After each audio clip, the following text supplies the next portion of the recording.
नमस्कार दोस्तों, quality learning के डिजिटल प्लेटफॉर्म पर पुनः आपका स्वागत है। मैं आनंद सर एक बार फिर नए वीडियो के साथ। तो आज इस वीडियो के माध्यम से आप जान पाएंगे कि ये भारतीय संसद क्या है और ये संसद किस तरह से कार्य करता है। इस पर महत्वपूर्ण प्रश्नों को देखेंगे जो आपके एग्जामिनेशन पॉइंट ऑफ व्यू से हमने लिया है। ये जो है बीपीएससी, यूपीएससी या फिर रेलवे या हो एसएससी सभी परीक्षाओं से इससे संबंधित प्रश्न पूछे जाते हैं, आगे भी पूछे जाएंगे। इसलिए ये वीडियो ज़्यादा काफ़ी महत्वपूर्ण बन जाता है। तो चलिए वीडियो को शुरू करते हैं, लेकिन उससे पहले मैं चाहूँगा कि अगर आप हमारे चैनल पर नए हैं और अभी तक आपने हमारे चैनल को सब्सक्राइब और लाइक नहीं किया है तो कर लें, ताकि आपसे ये कंटेंट मिस ना हो जाए। अपने दोस्तों के बीच शेयर करना नहीं भूलें, ताकि उनको भी इसका पर्याप्त लाभ मिल सके। आप हमें फेसबुक, इंस्टाग्राम पर भी फॉलो कर सकते हैं, जिसका लिंक मैंने डिस्क्रिप्शन बॉक्स में या हमारे चैनल पेज पे मिल जाएगा आपको। तो चलिए शुरू करते हैं। हम देखते हैं हमारा ये संसद, आपको जो आपके स्क्रीन पर जो दिख रहा है ये हमारा संसद है और ये संसद का आउटर फेस है। आप देखेंगे कि हमारी ये संसद जो है बाहर से इस तरह से दिखता है, जबकि इनर फेस की बात कर लेंगे तो थोड़ा सा और पिक्चर देख लीजिए। इंटरनल पोर्शन में संसद का दिखा जाता हूँ। ये आपका इंटरनल पोर्शन है संसद का, जहाँ जो है सांसद बैठते हैं, जहाँ जो है सारी चीज़ों का डिस्कशन किया जाता है। तो ये हमारा संसद का इंटरनल भाग है और जो आपने अभी ऊपर देखा यह हमारा संसद का एक्सटर्नल भाग है, जहाँ से ये एंट्री पॉइंट होती है संसद के अंदर जाने के लिए। अब आते हैं हम मेन मुद्दे पे आते हैं कि हमारा एक्चुअली संसद होता क्या है। तो देखिए, संसद जो है ना, संसद को भारतीय लोकतंत्र का मंदिर माना जाता है। संसद क्या है? भारतीय लोकतंत्र का एक मंदिर माना जाता है। अब यहाँ देखिए, जहाँ से शासन को चलाने हेतु कानून बनाए जाते हैं। अब यहाँ जो है, अगर गवर्नमेंट कोई भी हमारे पर राज करती है, हमारे पर शासन करती है, तो उसके लिए जो कानून बनते हैं वो कहाँ बनाए जाते हैं? संसद में। यहाँ जो है कानूनों को संशोधन भी किया जाता है, यानी कानून में अगर कुछ बदलाव लाने हैं, कुछ उसमें खराबियाँ हैं, कुछ क्षति हैं, तो उसको संशोधन भी किया जाता है और बेकार पड़े कानूनों को निरस्त किया जाता है। मतलब ऐसे कानून जो बहुत दिनों से यूज़ नहीं हो पा रहे हैं, चाहे जो पुरानी व्यवस्थाओं पर आधारित है, उसको निरस्त कर दिया जाता है इसी संसद में। आगे देखें, यहाँ बैठने वाले प्रतिनिधि को सांसद कहा जाता है, यानी जो भी व्यक्ति उस संसद भवन के अंदर बैठते हैं उनको सांसद कहा जाता है, जो अलग अलग संसदीय क्षेत्रों से चुन कर आते हैं। ये हमारे कंट्री में अलग अलग संसदीय क्षेत्र बनाए जाते हैं और उनसे जो है सांसद को चुना जाता है। अब देखिए, जिनका कार्यकाल जो होता है वो 5 वर्ष का होता है जनरली। जो लोकसभा के जो मेंबर होते हैं उनका 5 साल का होता है, जो राज्यसभा के सांसद होंगे उसके 6 साल का होता है। 6 साल में प्रत्येक सदस्य जो है वो प्रत्येक 2 वर्ष के बाद जो है 1/3 सदस्य ये रिटायर होते हैं। अब कुछ आपके सामने ये पिक्चर आप देख लीजिए जो हमारे नए संसद भवन की है। ये हमारे एक नया संसद भवन जो है तैयार किया जा रहा है, उसकी तस्वीर मैंने आपके समक्ष रख दी है। इससे जुड़ी और भी जानकारी मैं आपको अपने नेक्स्ट वीडियो में बात करूँगा, लेकिन फ़िलहाल हम देख रहे हैं कि हमारा संसद एक्चुअली क्या है। अब यहाँ देखिए कि संसद को भारतीय शासन प्रणाली का दूसरा आधार स्तंभ माना जाता है। इसे संघीय विधायिका या संसद के नाम से भी जाना जाता है। यानी संसद क्या है? हमारे भारतीय शासन प्रणाली का दूसरा आधार स्तंभ होता है। अगर आपका पहला आधार स्तंभ पूछेगा, भारतीय शासन प्रणाली का पहला आधार स्तंभ क्या होता है, तो हमारा संविधान है, जबकि दूसरा आधार स्तंभ जो होता है वो संसद होता है। इसे संघीय विधायिका या संसद के नाम से जाना जाता है। भारतीय संसद का संचालन संसद भवन में होता है, ये आपको पता होना चाहिए, जो कि नई दिल्ली में स्थित है। संसद भवन हमारा कहाँ है? नई दिल्ली में स्थित है। इसमें ये इसके 3 अंग होते हैं। एक को लोकसभा बोलते हैं, दूसरे को राज्यसभा और तीसरे को राष्ट्रपति। इन्हीं तीनों से हमारा संसद बना होता है। ये 3 अंग माने जाते हैं।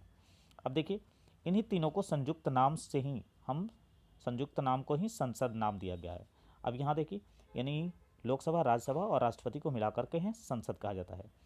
अब आगे बात कर लेते हैं। देखिए, संसद का वर्णन जो है संविधान के भाग 5 के अध्याय 2 और 3 में किया गया है। पूछेगा कि आपसे एग्जाम में पूछ सकता है कि संसद का वर्णन हमारे संविधान के किस भाग में है, तो भाग 5 में है। और किस अध्याय में है, तो अध्याय 2 और 3 में इसका वर्णन किया गया है। इसके अलावा देखिए, अगर अनुच्छेद की बात कर लेगा तो किस अनुच्छेद में है, तो 79 से 123 के अंतर्गत इसका वर्णन किया गया है। 79 से ये स्टार्ट होते हैं और 123 तक इस सारे में आपको संसद से रिलेटेड जितनी भी जानकारियां हैं लोकसभा हो, राज्यसभा हो, राष्ट्रपति हो, इन सब का जिक्र किया गया है। अब आते हैं, देखिए 79 में कहा गया है कि संघ के लिए एक संसद होगी जो राष्ट्रपति और 2 सदनों से मिलकर बनेगी, यानी एक लोकसभा और दूसरा राज्यसभा। ये किस अनुच्छेद में कहा गया है? तो 79 में ये कहा गया है कि संसद के लिए मतलब संसद जो है वो राष्ट्रपति और 2 लोकसभा और राज्यसभा से मिलकर बनेगी।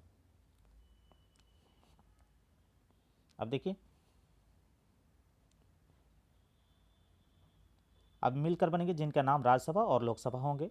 आगे देखते हैं, ये जो है 1935 का भारत शासन अधिनियम के अंतर्गत केंद्र में द्विसदनात्मक व्यवस्थापिका की स्थापना की गई थी। कहता है 1935 में भारत शासन अधिनियम के अंदर केंद्र में द्विसदनात्मक व्यवस्थापिका की स्थापना की गई थी, जिसको आप लोकसभा या राज्यसभा नाम दे सकते हैं। अब यहाँ देखिए, द्विसदनात्मक व्यवस्थापिका को ही संविधान के द्वारा संसद नाम दिया गया है। अब यही द्विसदनात्मक व्यवस्था जो है संविधान के जब हमारा बना तो उसमें इसका नाम संसद रख दिया गया। इसमें राष्ट्रपति को संवैधानिक प्रमुख के रूप में ब्रिटिश संविधान के भांति शामिल किया गया है। अब ध्यान रखेंगे कि जो इसमें राष्ट्रपति को बाद में शामिल किया गया था, जैसे कि हमारे ब्रिटिश में महारानी वहाँ की होती हैं संवैधानिक प्रमुख, उसी तरह से हमारे यहाँ राष्ट्रपति को संवैधानिक प्रमुख बनाया गया है। भारत का जो राष्ट्रपति होता है, जो यानी भारत का राष्ट्रपति संसद का एक अंग माना जाता है। हमने कहा था कि संसद के 3 अंग होते हैं, राष्ट्रपति, लोकसभा और राज्यसभा। देखिए, फिर भी देखिए राष्ट्रपति अंग होता है, लेकिन क्या है, वो दोनों में से किसी भी सदन में ना तो बैठता है ना ही उसकी चर्चाओं में भाग लेता है। राष्ट्रपति अंग भले होता है, लेकिन क्या है, वो ना तो लोकसभा में बैठता है, ना राज्यसभा में बैठता है, ना ही लोकसभा राज्यसभा की चर्चाओं में भाग लेता है। तो राष्ट्रपति का काम क्या है वो देख लीजिए। राष्ट्रपति समय समय पर संसद के दोनों सदनों की बैठक के लिए आमंत्रित जरूर कर सकता है, भाग नहीं लेता है, लेकिन संसद की बैठक को बुला सकता है, दोनों सदनों के बैठक को आमंत्रित कर सकता है। ठीक है, दोनों सदनों द्वारा पास किया गया कोई भी कानून तब तक जो है वो कानून नहीं बनता है, कानून का दर्जा उसको नहीं दिया जाता है जब तक कि उस पर राष्ट्रपति सिग्नेचर नहीं करते। देखिए, विधेयक तभी कानून बन सकता है जब राष्ट्रपति उस पर अपनी अनुमति प्रदान कर दे। देखिए, प्रारंभ में राष्ट्रपति एक संसद के दोनों सदनों के सामने अभिभाषण करता है।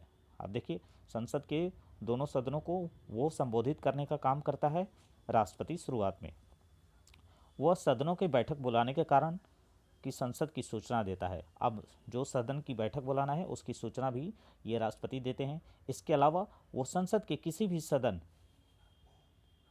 देखिए किसी भी एक सदन, चाहे वो लोकसभा हो चाहे वो राज्यसभा हो या फिर दोनों, के समक्ष अभिभाषण कर सकता है। इसके लिए वो सदस्यों की उपस्थिति की उपेक्षा कर सकता है। कोई ज़रूरी नहीं कि उनके समक्ष ही वो अभिभाषण करेगा, वो जो है अकेले में भी उन दोनों को संबोधित कर सकता है। उसके लिए कोई ज़रूरी नहीं है कि सदस्यों की उपस्थिति ही अनिवार्य है। इसीलिए कभी कभी आप देखेंगे राष्ट्रपति का संबोधन जो होता है वो कभी शाम के समय होता है, जिस समय संसद के सांसद जो है वो उपस्थित नहीं रहते हैं, तब भी राष्ट्रपति का संबोधन होता है लोकसभा राज्यसभा के लिए या पूरे देश के लिए। अब इसके बाद देखिए, उसे संसद में उस समय लंबित किसी विधेयक के संबंध में संदेश या कोई अन्य संदेश किसी भी सदन को भेजने का अधिकार है। देखिए, कोई भी अगर विधेयक लंबित है तो वो संसद की किसी सदन को वो भेज सकता है और उसको ये अधिकार होता है, चाहे वो लोकसभा हो चाहे वो राज्यसभा हो। इसके अलावा देखिए, संसद जनता की सर्वोच्च प्रतिनिधि संस्था होती है। संसद क्या है? ये जनता के सर्वोच्च प्रतिनिधि संस्था होती है। इसी माध्यम से आम लोगों की संप्रभुता को अभिव्यक्ति मिलती है। यानी यहाँ संसद में आम लोगों की सुरक्षा से जुड़े कानून, चाहे उनकी हितों से जुड़े कानूनों को बनाए जाते हैं। इसमें देखिए, संसद ही इस बात का प्रमाण है कि हमारी संसद किस बात का प्रमाण है कि जो हमारी राजनीतिक व्यवस्था में है, यानी हमारा जो लोकतांत्रिक व्यवस्था जिसको आप कह सकते हैं, जनता सबसे ऊपर होती है। यानी लोकतांत्रिक व्यवस्था में जनता को सबसे ऊपर माना गया हमारे यहाँ। जनमत सर्वोपरि है और जनता जिसको मत देगी वही व्यक्ति उस जगह पर जाएगा, जिसके आधार पर किसी व्यक्ति को प्रतिनिधि बनाया जा सकता है। जिसको जनता चूज करती है वहीं वहाँ सांसद हो सकता है और समय आने पर हटाया भी जा सकता है। और जब 5 वर्ष के उपरांत जो है फिर वोटिंग आती है तो जनता जो है अपने मत का प्रयोग करके उसे रखना है या नहीं रखना है इसका वो निर्णय करती है। देखिए, संसद का कार्य विधान बनाना होता है, मंत्रणा करना होता है, आलोचना करना होता है और लोगों की शिकायतों को व्यक्त करना होता है। देखिए, संसद में किस तरह के कार्य किए जाते हैं, तो कानून बनाया जाता है, ठीक है, उस पर चर्चा की जाती है, उसकी आलोचना की जाती है, जो विपक्ष जो है विपक्ष द्वारा उसकी आलोचना की जाती है, सरकार के नीतियों का, सरकार के कार्यों का, और लोगों की शिकायतों को व्यक्त करने का काम भी संसद में किया जाता है। तो ये संसद जो है अलग अलग अपने कार्यों को संचालन करती है। अब देखिए, ये संसद जो है पूरे एक वर्ष में संसद के कुछ सत्र होते हैं। सामान्यतः प्रतिवर्ष संसद के 3 सत्र होते हैं, या इसको अधिवेशन आप कह सकते हैं। आगे देखते हैं, जो ये अधिवेशन होते हैं या जिसको सत्र आप कह सकते हैं, उसमें एक होता है बजट सत्र, जो फरवरी से मई के बीच होता है, मानसून सत्र जिसको आप जुलाई से अगस्त कह सकते हैं, और एक होता है शीतकालीन सत्र जो कि नवंबर से दिसंबर माना जाता है। तो 3 सत्र हो गए, एक बजट सत्र हो गए, एक मानसून सत्र हो गए और एक शीतकालीन सत्र होता है। बजट सत्र फरवरी से मई हो गया, मानसून सत्र जुलाई से अगस्त हो गया, और शीतकालीन सत्र जो है नवंबर से दिसंबर के बीच होता है। किंतु लेकिन अगर यहीं राज्यसभा के मामले में अगर कहा जाए, ये लोकसभा का था, अगर आपको राज्यसभा के मामले में कह दिया जाए तो ये इनकी संख्या जो होती है वो 4 हो जाती है। अब देखिए, बजट अधिवेशन को वो 2 अधिवेशन में विभाजित कर देते हैं। जो हमारा बजट अधिवेशन है फरवरी से लेकर मई तक में, तो उसको जो है वो 2 सत्र में विभाजित करते हैं। तो इस तरह से उसमें भी वही सत्र होंगे, जैसे बजट सत्र होगा, फिर उसके बाद मानसून सत्र होगा, शीतकालीन सत्र होता है। तो वहाँ जो है बजट सत्र में 2 गए, तो इस तरह से रोज राज्यसभा में 4 सत्र होते हैं एक वर्ष में, जबकि लोकसभा में 3 सत्र होंगे। अब देखिए, इन जो 2 सत्र हो गए, यानी जो 2 सत्रों के बीच का जो डिफरेंस होगा, उसके बीच में 3 या 4 सप्ताह का गैप रहता है। देखिए, 3 से 4 सप्ताह का अवकाश होता है, यानी 2 सत्रों के बीच जो है वो 3 से 4 सप्ताह का गैप माना जाता है।